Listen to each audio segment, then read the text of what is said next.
ఇప్పుడు చాలా సంవత్సరాల క్రితం డీజీఎస్ దినకరణయ్య గారు వాక్యం చెప్తూ ఆయన చెప్పినటువంటి మాట ఏంటి అంటే, మనం ఒక చేప వలె ఉండాలి, పీత మాదిరిగా ఉండకూడదు అన్నాడు.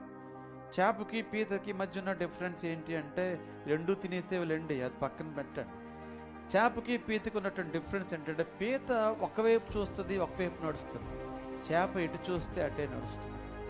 సో ఒక విశ్వాసి జీవితము ఎలా ఉండాలి అంటే, తన అడుగులు దేవుడు స్థిరపరచులాగన అన్ని వేళలా కూడా దేవుని మీద మనం ఆధారపడాలి. ప్రైజ్ గాడ్, హల్లెలూయా. ఈరోజు చూసుకున్నట్లయితే మరి సంఘంలో చాలామంది వచ్చి మీ సహాయ సహకారాలు అందించారు. మీరు ఆ ప్రాంతంలో ఒక్క విషయం తెలుసుకోవాలి, ఏంటంటే ఎవరు మనల్ని పొగిడినా పొగడకపోయినా సరే అది మనం ఎప్పుడు కూడా లెక్కలోకి తీసుకోకూడదు. ప్రైజ్ గాడ్, హల్లెలూయా. చాలా సందర్భాల్లో కూడాను నా పేరు పెట్టి పిలవలేదు, నా పేరు పెట్టి కృతజ్ఞతలు చెప్పలేదు, నన్ను స్టేజ్ మీదకి పిలవలేదు. చాలామంది ఏంటి అంటే ఇటువంటి ఆలోచన నుండి విశ్వాసం నుంచి తొలగిపోతుంటారు, విశ్వాస భ్రష్టత్వం సంభవిస్తుంటారు.